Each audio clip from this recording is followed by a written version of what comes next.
자, 여러분, 효용이라는 말 다들 들어보셨을 거예요. 그냥 뭐 쓸모있다 이 정도로만 생각하기 쉬운데요.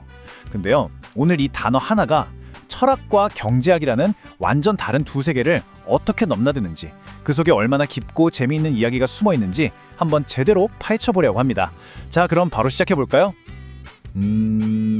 지금 당장 내가 할 수 있는 최고의 선택은 과연 뭘까? 이거 뭐 우리 모두가 매일, 아니 매 순간 하는 고민이잖아요. 근데 놀랍게도요, 바로 이 질문의 답을 찾으려고 철학자랑 경제학자들이 진짜 수백 년 동안 머리를 싸맸다는 거예요.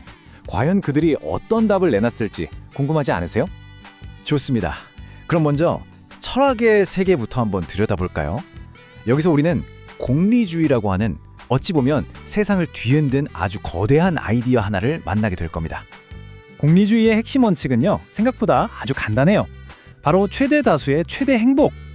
이게 무슨 말이냐면, 어떤 행동이 옳은지 아닌지 알고 싶다. 그러면 그 행동 때문에 영향을 받는 모든 사람들의 행복이랑 고통을 계산기에 넣고 더하고 빼보는 거예요. 그래서 결국 사회 전체의 행복 수치가 가장 높게 나오는 선택, 바로 그게 착한 일이다 라고 보는 거죠. 근데 초창기 공리주의는요, 생각이 훨씬 더 단순했어요. 모든 즐거움은 다 똑같다. 질적인 차이? 그런 거 없다. 오직 양이 중요할 뿐이다. 이렇게 본 거죠. 그러니까 예를 들면 진짜 맛있는 음식 실컷 먹는 즐거움이나, 아니면 뭐 위대한 예술가가 평생의 걸작을 딱 완성했을 때 느끼는 그 엄청난 희열이나, 근본적으로는 똑같은 즐거움이라는 거예요. 그냥 그 양만 다를 뿐이라는 거죠. 하지만 이 생각, 바로 엄청난 비판에 부딪히게 됩니다. 한번 생각해 보세요, 여러분. 모든 쾌락이 정말로 똑같다면 그럼 그냥 잘 먹고 잘 자고 아무 걱정 없이 사는 돼지의 삶이 어쩌면 가장 행복하고 이상적인 삶이 될 수도 있다는 말이 되잖아요. 그래서 이런 비판이 딱 나온 겁니다. 이건 그냥 돼지를 위한 철학 아니냐 하고 말이죠. 자, 이렇게 공리주의가 위기에 처한 바로 그 순간, 구원투수처럼 영웅이 한 명 등장합니다. 바로 철학자 존 스티어트 밀이죠. 밀은 이 돼지의 철학이라는 불명예스러운 딱지를 떼어내고 공리주의를 완전히 새로운 차원으로 업그레이드 시킵니다.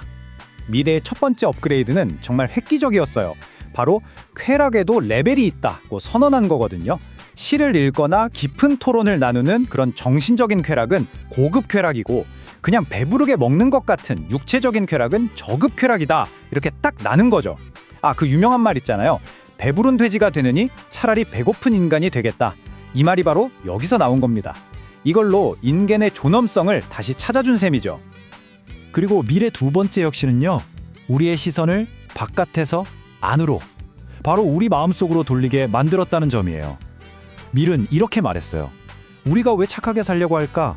그게 뭐 법이 무서워서? 아니면 남들 눈치 보여서? 그런 외적인 제재 때문만은 아니라는 거죠. 그보다 훨씬 더 강력한 힘이 우리 안에 있는데, 그게 바로 양심이라는 내적인 제재라는 거예요. 이 양심이 있기 때문에 우리는 기꺼이 다른 사람의 행복을 위해서도 행동할 수 있는 존재라는 거죠. 자, 지금까지는 철학의 세계에서 우리 모두의 행복을 어떻게 키울까, 이런 큰 그림을 봤습니다. 그럼 이제부터는 렌즈를 확 바꿔서 완전히 다른 세계로 가보겠습니다. 바로 경제학의 세계예요. 경제학에서 말하는 효용은요, 사회 전체 행복 아니에요. 아주 철저하게 나 한 사람의 만족도에 대한 이야기입니다. 어떻게 하면 한정된 자원으로 나의 만족감을 최대로 끌어올릴 수 있을까? 바로 이게 경제학의 핵심 질문인 거죠. 경제학에서 보는 인간은요, 이름하여 호모 이코노미쿠스, 뭐냐면 아주 합리적인 계산기 같은 존재라는 뜻이에요. 항상 머릿속으로 계산기를 두드리는 거죠. 나한테 주어진 돈과 시간으로 어떻게 해야 최고의 만족을 뽑아낼 수 있지? 우리가 맨날 따지는 가성비, 바로 그 가성비를 극대화하기 위해 움직이는 존재라고 보는 겁니다. 그리고 바로 여기서 경제학에서 진짜 유명한 법칙이 하나 튀어나옵니다. 바로 한계효용 체감의 법칙. 이름은 좀 어려워 보이죠? 근데 내용은 진짜 별거 아니에요. 자, 상상해보세요. 너무 배가 고파서 피자를 시켰어요. 그 첫 조각, 와, 진짜 세상에서 제일 맛있죠? 근데 두 번째, 세 번째, 한 5조각째 먹을 때도 첫 조각 멀었을 때만큼 막 감동적이고 행복할까요? 절대 아니죠. 바로 그거예요. 뭐든지 하나씩 더 소비할 때마다 추가로 얻는 만족감은 점점점 떨어진다.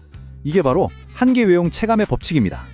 좋아요. 그럼 이 법칙이 실제 우리 선택에 어떻게 적용되는지 아주 구체적인 상황 속으로 한번 들어가 보시죠. 자, 여기 은우 씨가 튀김이랑 초밥을 앞에 두고 뭘 먹을까 고민하고 있어요. 이 표를 보시면 각각 하나씩 더 먹을 때마다 추가로 얻는 만족도, 즉 한계 요용을 숫자로 보여주고 있거든요. 한번 보세요. 튀김 첫 조각의 만족도가 무려 16점이에요. 그런데 세 번째 조각은 4점으로 뚝 떨어지죠.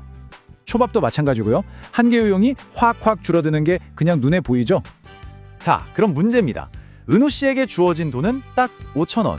과연 어떤 조합으로 먹어야 전체 만족도가 가장 높아질까요? 정답은 바로 여기 그래프에 보이는 A 지점입니다. 튀김 3개 그리고 초밥 2개. 이게 그냥 대충 감으로 찍은 게 절대 아니고요. 주어진 예산 안에서 만족도를 최대로 끌어올리는 딱 하나뿐인 황금 조합, 바로 그 최적의 지점인 겁니다. 그리고 바로 이 예시가 한계 효용 균등의 법칙이라는 걸 아주 완벽하게 보여주고 있어요. 진짜 신기한데요. 저 최적의 지점 A를 한번 자세히 보세요. 은우 씨가 마지막 1,000원으로 산 세 번째 튀김의 만족도가 몇 점이죠? 4점이죠. 그리고 마지막 1,000원으로 산 두 번째 초밥의 만족도도 정확히 4점이에요. 똑같죠? 이렇게 내가 쓰는 마지막 돈 1원이 튀김에 쓰이든 초밥에 쓰이든 똑같은 만족감을 줄 때 바로 그 순간 우리의 전체 만족도가 최대가 된다는 정말 놀라운 원리인 겁니다. 자, 여기까지 우리는 철학과 경제학, 완전히 다른 두 이야기를 따라왔습니다. 하나는 우리 모두의 행복을 위한 이야기였고, 다른 하나는 오직 나의 만족을 위한 이야기였죠. 그런데 만약에 전혀 달라 보이는 두 이야기가 만난다면 어떻게 될까요? 지금부터가 진짜 하이라이트입니다. 차가운 경제학의 원리가 어떻게 따뜻한 철학의 이상을 실현하는 도구가 될 수 있는지, 그 정말 놀라운 접점을 지금부터 목격하시게 될 겁니다. 아까 우리가 피자랑 초밥에 적용했던 그 한계 효용 체감의 법칙 있잖아요. 이걸 이번에는 돈에다가 한번 적용해보자고요. 자, 생각해보세요. 당장 다음 달 월세가 걱정인 사람에게 생긴 10만 원은요, 진짜 세상을 다 가진 것 같은 기쁨을 줄 거예요. 그쵸?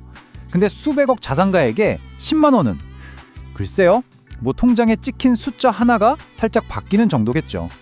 보세요. 똑같은 10만 원인데 이걸 누가 갖느냐에 따라서 거기서 얻는 효용, 즉 행복의 크기는 정말 하늘과 땅 차이라는 겁니다. 바로 이 지점에서 누진세라는 제도의 아주 놀라운 논리가 탄생하는 겁니다. 자, 한번 그림을 그려보세요. 부자에게서 세금으로 10만 원을 거두면 그 사람의 행복은 아주 조금 줄어들 거예요. 그렇죠? 근데 그 10만 원을 정말 돈이 필요한 사람에게 주면 그 사람의 행복은 엄청나게 커지겠죠? 자, 그럼 사회 전체를 놓고 보면 어떻게 될까요? 줄어든 행복보다 늘어난 행복이 훨씬 더 크니까 사회 전체의 행복 총량이 오히려 증가하는 진짜 마법 같은 결과가 나오는 거예요. 경제학의 효율성 원리가 철학의 최대 다수의 최대 행복이라는 위대한 목표를 이뤄주는 정말 완벽한 만남이라고 할 수 있겠죠. 오늘 우리는 효용이라는 단어 하나 아래 숨겨진 두 개의 얼굴을 함께 봤습니다. 하나는 나의 만족을 극대화하려는 냉철한 계산기의 얼굴, 그리고 다른 하나는 우리 모두의 행복을 키우려는 따뜻한 저울의 얼굴이었죠. 그렇다면 이제 마지막으로 여러분께 질문을 던지고 싶습니다. 여러분이 내리는 다음 선택은 과연 어떤 효용을 향해 될까요? 오직 나 자신만의 효용을 위해서일까요?